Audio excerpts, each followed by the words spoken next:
Powered by the Inside the Birds podcast. Now, live from inside the Matt Black Kia Studios. It's Football at 4. And Football at 4 is powered by the Inside the Birds podcast. It's brought to you by the Atlantic City Airport. Plan your summer vacation now.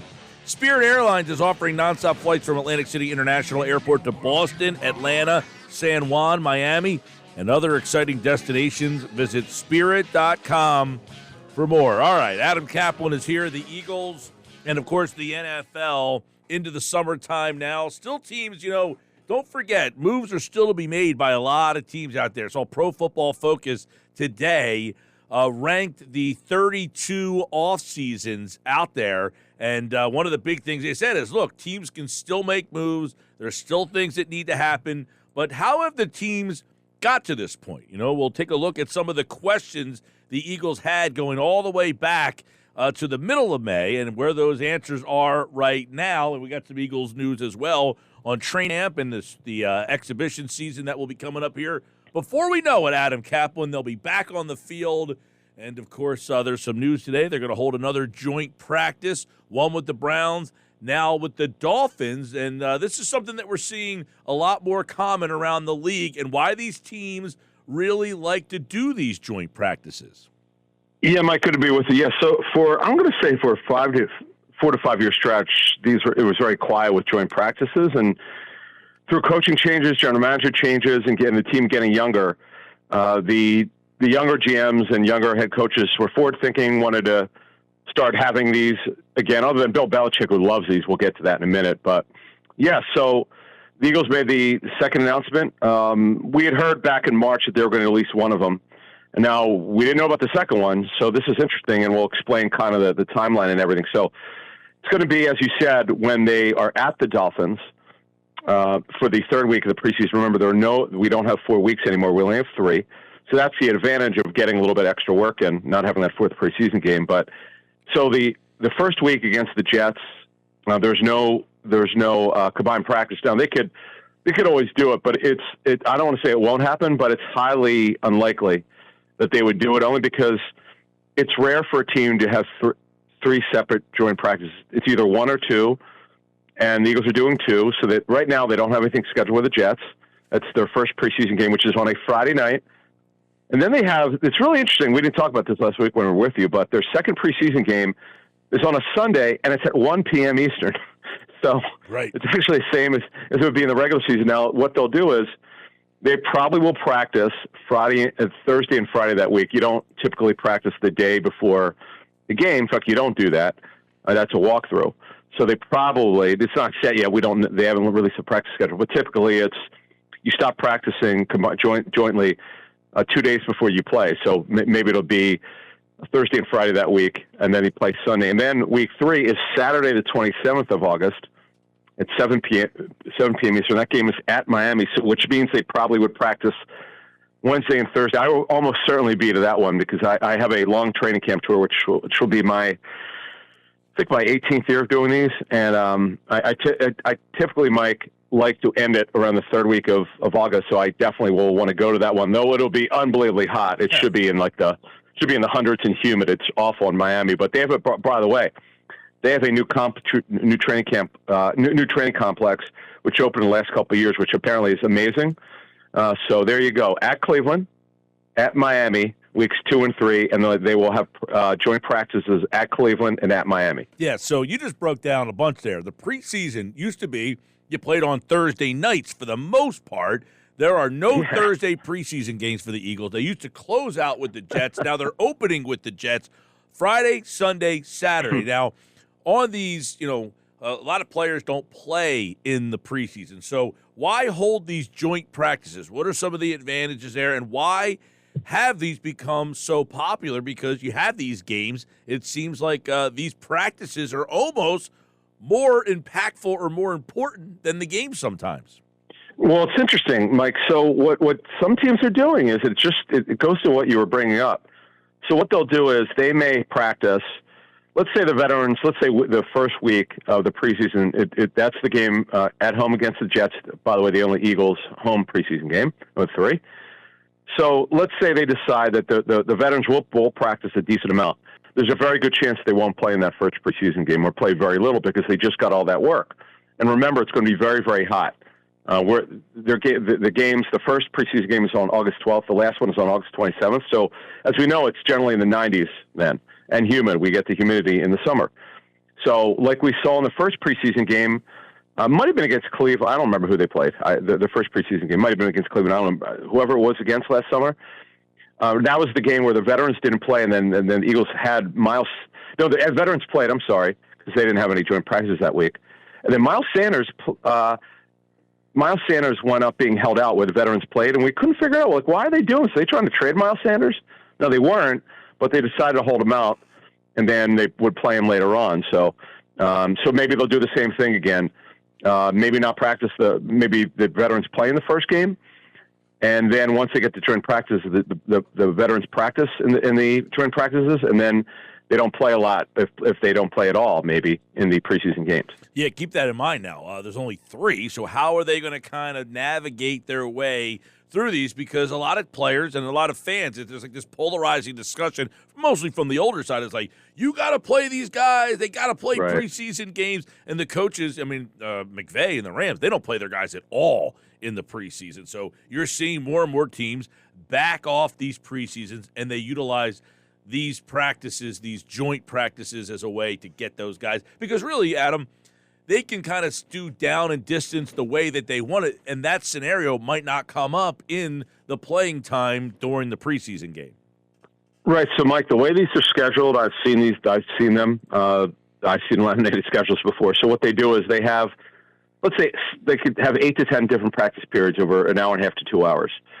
You could have goal line, red zone, 2-minute offense, 4 minutes offense, special teams, returns, kickoffs, punts, field goal. You want field goals also. You want that. There's certain drills that you'll do. And now, depending on the team, Andy Reid believes in it. I know John Harbaugh does because I've been there when they hit. They'll hit in combined practices. So it just depends on the team and what their philosophy is. So we may see some live drills, but typically they're no more than like 5 minutes. It's not like when I first covered the league in the early 2000s. You might have a live drill that's for 12 to 15 minutes, which is saying a lot when it's hot out. So you don't hit a lot. You have what's called the thud, where a guy gets elbowed, you use a shoulder to take the guy down, but you don't take the guy to the ground.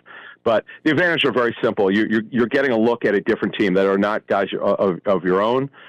And then, because what happens is most teams like doing them later. They don't like them doing them early in camp. They like to delay it a little bit because they want to. If you get 2 good weeks, 3 good weeks of practices in, you like to then practice against somebody else. It just, again, depends on your preseason schedule. But there's certain advantages, and Bill Belichick loves them. Nobody has more joint practices than the Patriots. They do them every year, typically with 2 teams. I don't know if they've done 3, but they love having them. All right, Adam, we're getting through the part of the summer where most football minds are kind of adrift, but there was a lot of questions at the start of free agency in mid-March. You had Jason Kelce. You didn't know what was going on there. Yeah. You had to try to think about who was going to replace him. You needed a wide receiver. You needed another tight end. You needed a lot of help on defense, some edge rushers, a tackle, a linebacker, a corner. Probably still need that safety. So where are we now with when this offseason started? Pro Football Focus just gave the Eagles an A- for their offseason. So they had all these questions. Where would we be at this stage of the offseason? Yeah, so Mike, next week we're on Inside the Birds. We're going to break down offensive, defensive rosters. We love doing those shows. We do. It's not like an autopsy, but it's basically a review of kind of where the team is, where they've been, where they are, where they need to go, and what the depth looks like. What's the competition going to look? We'll give an early look at the training camp competition. Then we'll revise it once they've had the mandatory camp, because things may change. Probably will change by the time we get to the mandatory camp, because what will happen is very little news comes out over the next 4 to 6 weeks, but what we like to find out from our sources is, okay, the rookie's in there in camp. Is he ahead of schedule, behind schedule? Is he what we call a high rep guy that needs a lot of reps to get it right, or does he really know what he's doing? That does mean a lot, because what happens is you take it to the mandatory camp, and then you hopefully build off that and take it to training camp. So that stuff's important. But when you go back to mid-March and then you go to mid-May where we are now, there, as we've said on Inside the Birds, and we would talk about your show briefly over that time, they had a massive amount of needs going into free agency. And I understand free agency is not always, mostly about current needs. Rarely is it about future needs. It's rare that you get a Roddy McLeod, okay, or a Malcolm Jenkins. Those guys are rare. I mean, obviously they got those both right, but it's rare to find those type of players. So typically you're just trying to get through the season with these guys, the Anthony Harrises of the world, the Kaiser Whites of the world, though I'm told with him, they believe it could be more than a one-year situation. But let's get to offense. So the big question was in offense, was Jason Kelsey coming back? Well, in all of our reporting, everything we had heard was that he was almost certain, unless he changed his mind, to come back. We didn't know what the contract would look like. By contract structure and payment and cash, he's the highest paid center in the NFL. Why? He had some leverage there. They knew the Cam Jurgens, like, for instance, they didn't know that Cam Jurgens would be his eventual replacement. We'll get to him in a minute. But whoever they were going to bring in, potentially if Kelsey retired, it may not have been a guy that would be ready to go. So he had a lot of leverage, and they love him, obviously. He's got a real chance to be a Pro Football Hall of Famer, Mike, someday. So they got that settled. That was really big for them. And by the contract structure of the old deal, they had till June 1st to come to an agreement because he had we put out last year at this time, he had a poison pill in his contract. So they got that resolved. And here was the other question. If Kelsey came back, which he did, it would behoove them to make a decision on who would be his future replacement. They made a decision it would not be Landon Dickerson, despite all the speculation. Look, we're not going to lie to you. Last year, Mike, when he was drafted, a lot of us thought he would be the eventual replacement. So we put on our show I think June, that hold off on that. They want to see how Dickerson does once he gets healthy, and they don't want to screw with the left side. It's Mailata and it's Dickerson. That's not going to be moved. And Seumalo's back now. He's playing a new position at right guard. We'll see how he does there. But the other question was on offense, Mike. That is, how would they figure out his replacement? Would they get that guy in this draft? Would they sign a veteran free agent who was young enough to be Kelsey's replacement, maybe play guard this year? Nope. They made a decision it was going to be Cam Jurgens, and that absolutely is the replacement. There's that much we know. He is the replacement for Kelsey. The question then would be, is Kelsey going to come back for 23? We won't know that until the end of the season. And they're going to try to cross-train Jurgens at guard. I know some offensive line coaches pretty well. I don't think he could play guard. Although he's tall and athletic, they just don't know if he's strong enough. We'll see, but the Eagles think he can. But those are two of the questions in offense to get this started here, Mike, that they figured out. Yeah, and I know one of the big conversations, Jurgens is here, and as you said, he's the replacement. You don't take a guy in the second round and just hope he would be the guy. What happens with the Driscoll Seumalo in camp? Is there a favorite there? I think that's going to be something because Jurgens, I guess they'll throw into that mix, but really it should be between those two guys, right? Yeah. I'm assuming they're going to open it up because if Seumalo had played it before, it would not be an open competition. Seumalo would be the guy, but because he's not played the position before and Driscoll has, you kind of have to open it up. No matter what they say, they got to kind of open this up. So I'd expect that to be a competition at camp. Both have had injury histories of pretty big significance.